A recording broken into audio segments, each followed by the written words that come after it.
Salve, salve, galerinha! Estou aqui para a gente trabalhar um pouco, para a gente discutir hoje um tema que a gente dá bastante ênfase na química orgânica, que é a famosa isomeria. Vamos pensar um pouco nessa isomeria como fenômeno da química, que acontece também com a química inorgânica, que é útil da gente falar. Então existe isomeria de compostos inorgânicos, mas a gente dá uma atenção em especial para a isomeria de compostos orgânicos, tá? E tentar entender quais são os principais macetes e as chaves que a gente tem para desenvolver o raciocínio em relação a moléculas que são isômeras, entender o que é e relacionar os tipos de isomeria também, tá? Então vamos lá, vem comigo aqui que a gente vai lá falar um pouco sobre moléculas que sejam isômeros. Vamos tentar começar o raciocínio entendendo o que é isomeria. A isomeria ela vai acontecer toda vez que eu tiver uma mesma fórmula molecular representando substâncias químicas que são diferentes. Essa diferença das substâncias ela pode ser uma diferença mais sutil ou uma diferença muito grande, mas são moléculas diferentes que são representadas pela mesma fórmula molecular. O que é a fórmula molecular? É aquela que te dá o número de átomos de cada elemento na sua fórmula. Esse fenômeno aqui, ele é muito mais evidente em substâncias orgânicas, porque existe muito mais molécula orgânica do que inorgânica. Então, você lembra do terceiro postulado do carbono? Ele dizia pra gente que o carbono é um dos poucos elementos capazes de formar cadeias. E se ele é capaz de formar cadeias, obviamente eu vou ter muitas moléculas orgânicas. E se eu tenho muitas moléculas orgânicas, a chance de eu ter moléculas que são diferentes, mas representadas pela mesma fórmula, acaba aumentando, que é o que a gente discute aqui. Basicamente, a gente divide a isomeria em dois tipos, tá? A isomeria que a gente chama de isomeria plana, em que a diferença entre os isômeros reside na fórmula estrutural plana. A diferença entre eles está na fórmula estrutural do plano. A fórmula estrutural é aquela que a gente representa lá no plano da folha do papel, pode ser em bastão, pode ser a fórmula estrutural com os hidrogênios representados, enfim, tudo é fórmula estrutural, tá? Então, nessa isomeria plana, as diferenças elas são mais perceptíveis. Eu consigo te chamar a atenção com mais facilidade para as diferenças entre os isômeros. São 5 casos de isomeria plana que a gente tem. Vamos lá?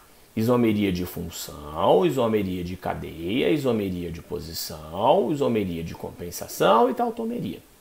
São os 5 casos de isomeria plana que a gente estuda, ok?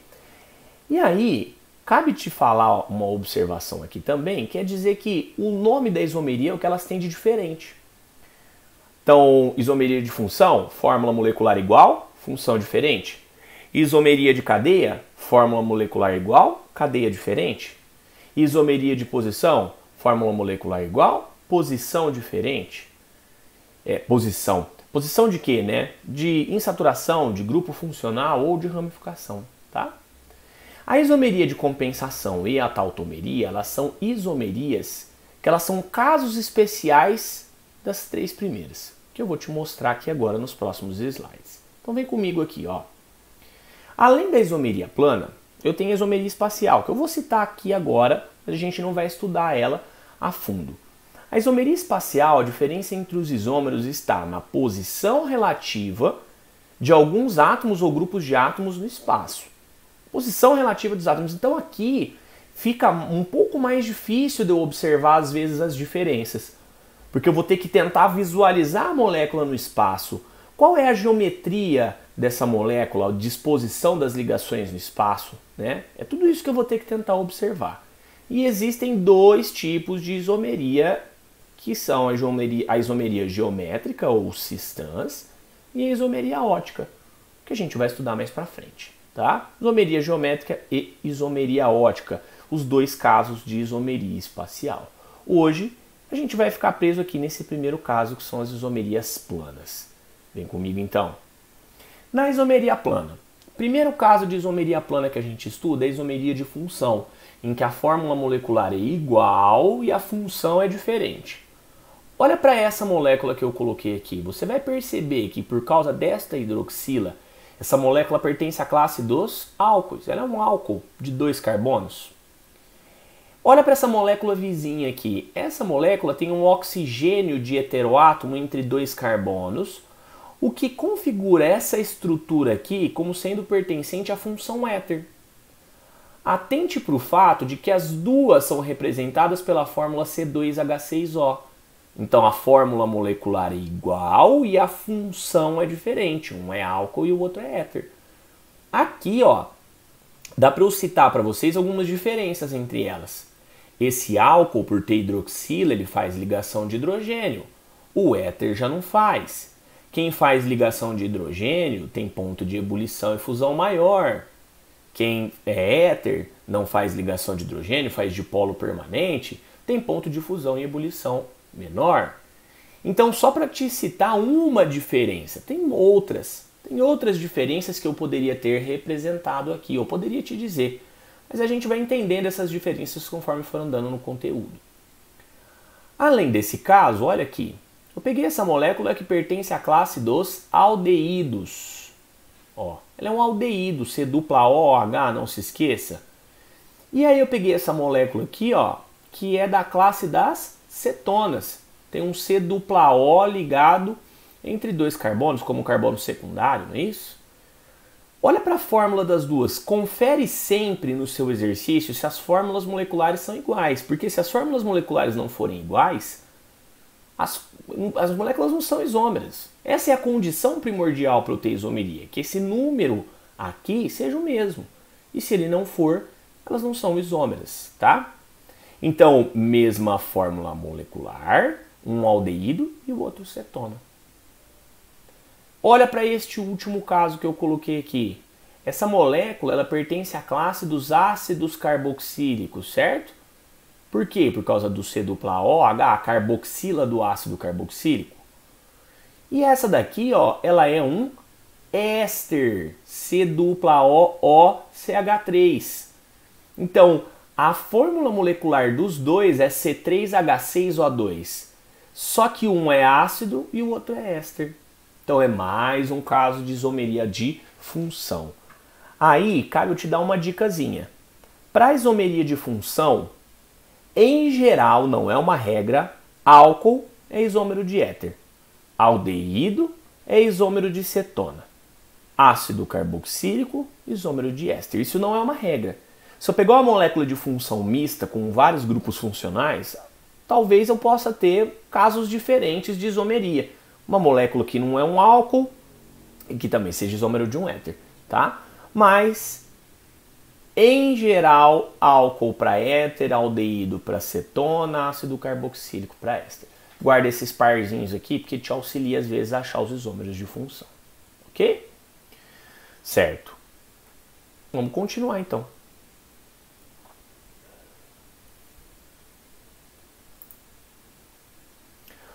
Isomeria de cadeia. Na isomeria de cadeia, como o próprio nome diz e a gente já citou, a fórmula molecular é igual, mas a cadeia carbônica é diferente. Olha para essa molécula. Classifica essa cadeia para mim de acordo com os critérios que você conhece. Ela é uma cadeia normal, certo?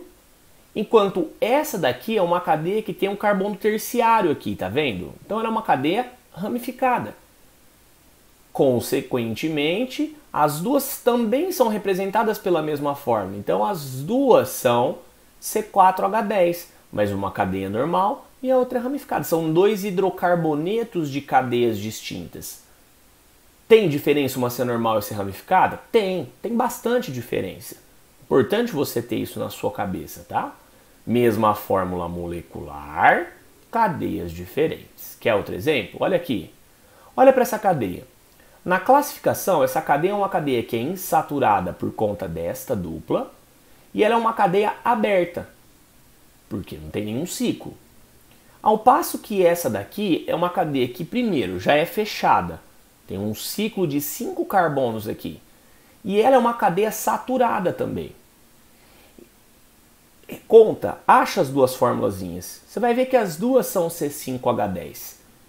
Mesma fórmula molecular, cadeias diferentes. Aqui nesse caso eu consigo achar duas diferenças entre elas, ok? O que configura um par de isômeros. Não é sempre par, tá? Eu posso ter às vezes grupos de até mais do que duas moléculas sendo isômeros. Eu estou colocando parzinhos aqui, porque é o que cabe e o que fica mais didático para a gente entender esse comecinho.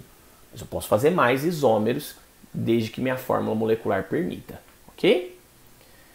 Beleza, então isomeria de cadeia está aí. Isomeria de posição.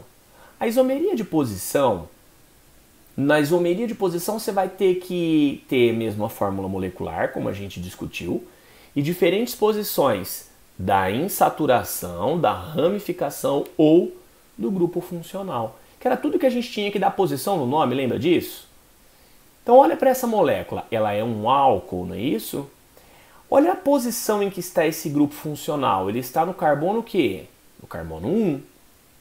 E se eventualmente eu comparasse com esse álcool aqui, que tem a mesma hidroxila, só que agora em qual carbono? No 2. As fórmulas moleculares batem? Batem, as duas são C3H8O. Então, fórmulas moleculares iguais, hidroxila no carbono 1, hidroxila no carbono 2. Caso de isomeria de posição. Quer outro exemplo? Olha aqui. Esse hidrocarboneto tem a dupla no carbono 1, tá? E se eu comparasse com esse hidrocarboneto, que está com a dupla agora no carbono 2 da cadeia? Os dois de fórmula C4H8, então mesma fórmula molecular, um tem dupla no carbono 1 e o outro tem dupla no carbono 2. Assim como eu tinha anteriormente, diferença na posição do grupo funcional. E muda muita coisa ter posição diferente de insaturação, de ramificação ou de grupo funcional, tá? Parece, aparentemente agora, que não faça tanta diferença, mas faz. A gente vai entendendo essas diferenças ao longo do nosso conteúdo, tá? Poderia ter isso aqui também para uma ramificação. Eu fiz para insaturação, eu fiz para grupo funcional. Mas poderia ter para insaturação também, desde que eu trocasse para ramificação também, desde que eu trocasse a posição de um radical, metil, etil, qualquer um deles, tá? Desde que minha cadeia permita também. Isomeria de compensação. A gente entra agora nos dois últimos casos de isomeria plana, que são, na verdade, casos especiais. A isomeria de compensação, ela é um caso especial de isomeria de posição. Ela também é chamada de metameria. Ela é um caso especial de isomeria de posição porque ela se refere à posição do heteroátomo. Quer ver? Olha para essa molécula. Repara no heteroátomo aqui. Ele está entre o primeiro e o segundo carbono da sua cadeia. Ele tem à esquerda um metil e à direita um propil. Agora, olha esse. Esse aqui está com o oxigênio, é um éter, não é? Com o oxigênio entre o segundo e o terceiro carbono da cadeia. Ele tem agora um etil à sua esquerda e um etil à sua direita. Olha aqui. As duas moléculas são diferentes e acho que fica claro para todo mundo. Mas as duas têm a mesma fórmula. As duas são C4H10O. Então repara que a posição do heteroátomo ela mudou. E toda vez que você tem uma mudança de posição do heteroátomo, você tem uma isomeria de compensação ou metameria, tá? Então é uma isomeria de posição que se aplica exclusivamente ao heteroátomo, tá bom? Beleza. Olha outro exemplo aqui. Peguei uma amina, certo? À esquerda ela tem um metil, à direita ela tem um propil. Compara ela com essa vizinha aqui. Comparado com essa vizinha que tem um etil à direita e um etil à esquerda, o que aconteceu com o heteroátomo? Ele não mudou de posição? Aqui ele estava entre o primeiro e o segundo carbono da cadeia, e aqui ele está entre o segundo e o terceiro. Mudou de posição. E as duas possuem a mesma fórmula, que é C4H11N. Então, mesma fórmula molecular, posição diferente do heteroátomo. É um caso especial de isomeria de posição. Aí todo mundo sempre me pergunta, Estopa, e se eu tiver num exercício aberto, por exemplo, e eu tiver um caso de isomeria de compensação, chamada de compensação porque se refere ao heteroátomo, e eu chamar de isomeria de posição, tá errado? Não tá de todo errado, tá? Você não pode dizer que chamar essa isomeria de compensação de uma isomeria de posição é errado, não é errado, tá? É também uma isomeria de posição. É que às vezes tem exercício que ele traz. Ele cita metameria, isomeria de compensação. Então falou disso, falou de isomeria de compensação ou metameria, saiba que é uma isomeria de posição aplicada para o heteroátomo. Não está errado você chamar isso de isomeria de posição num exercício aberto, por exemplo. Você pode, porque de maneira simples e clara é o que está acontecendo, tá? Agora, fica atento com um detalhe. Olha para essa amina aqui de baixo. Essa amina, ela tem a mesma fórmula das duas anteriores, não tem? Ó? Olha aqui, é C4H11N, se você quiser conferir. Mas ela é isômero de compensação dessas duas? Não, não é isômero de compensação. E eu te digo por quê. Eu não disse que a isomeria de compensação é uma isomeria que vale exclusivamente para heteroátomo? Olha para esse nitrogênio e diz para mim se ele é heteroátomo. Não, ele não é heteroátomo. Aqui ele é, porque ele está entre dois carbonos. Aqui também ele é, porque ele está entre dois carbonos. Mas aqui ele deixou de ser um heteroátomo. É isômero das duas? É. É isômero de compensação? Não, porque para ser isômero de compensação tem que ser heteroátomo obrigatoriamente. E aí você pode me perguntar, Estopa, então o que essa amina aqui de baixo é de isomeria em relação às outras duas? Isomeria de cadeia. Porque essas duas aqui de cima são cadeias heterogêneas, enquanto essa aqui de baixo é uma cadeia homogênea. Então elas são isômeras, possuem a mesma fórmula molecular. Essas duas são isômeras de compensação. Essas duas em relação à de baixo, isomeria de cadeia.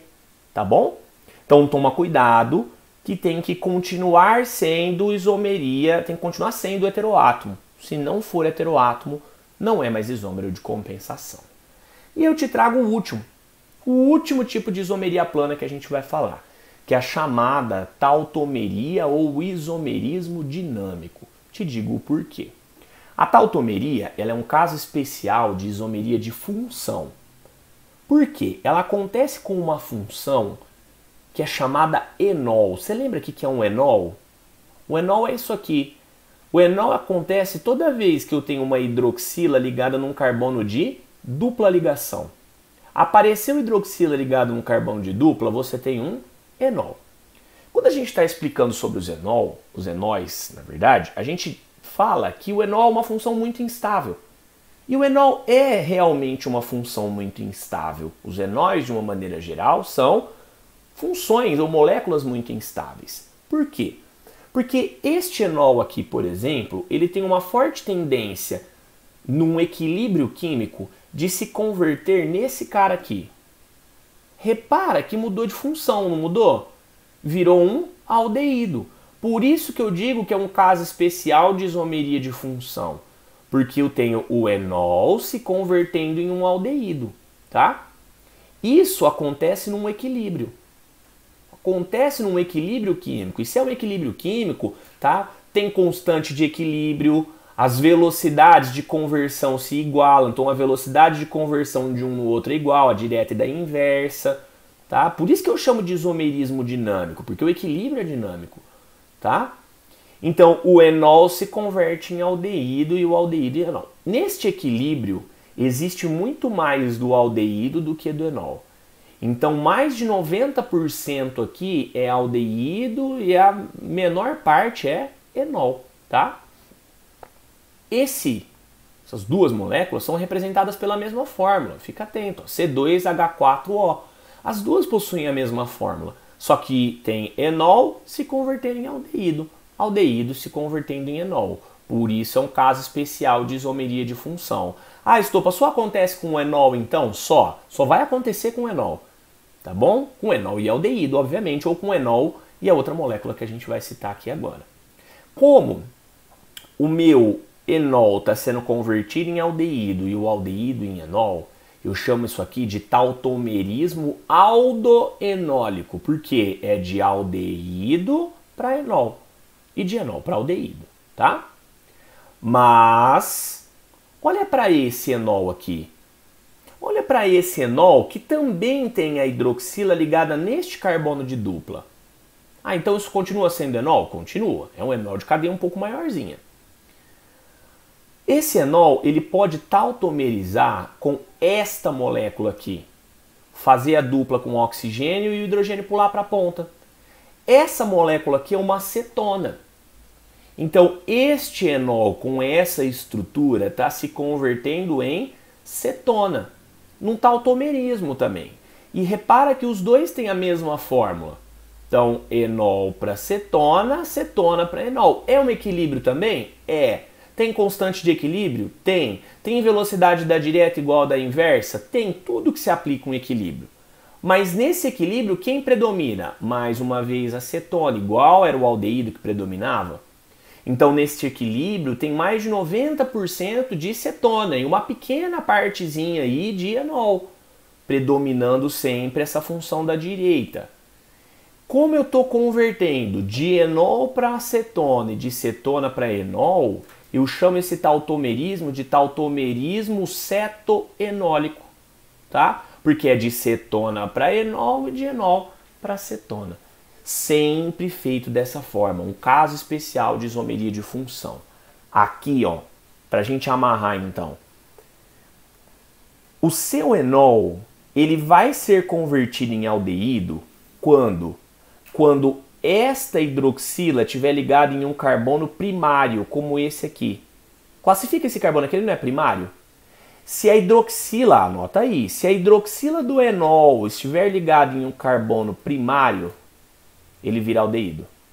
Se a hidroxila do enol estiver ligada em um carbono secundário como esse, vai ser convertido em cetona. Então, enol primário, aldeído. Enol secundário, cetona. Fechou? Então, nossa isomeria plana, nossa primeira parte da isomeria plana, ela encerra aqui. Tá? Na verdade, a primeira parte não toda a isomeria plana, a primeira parte da isomeria.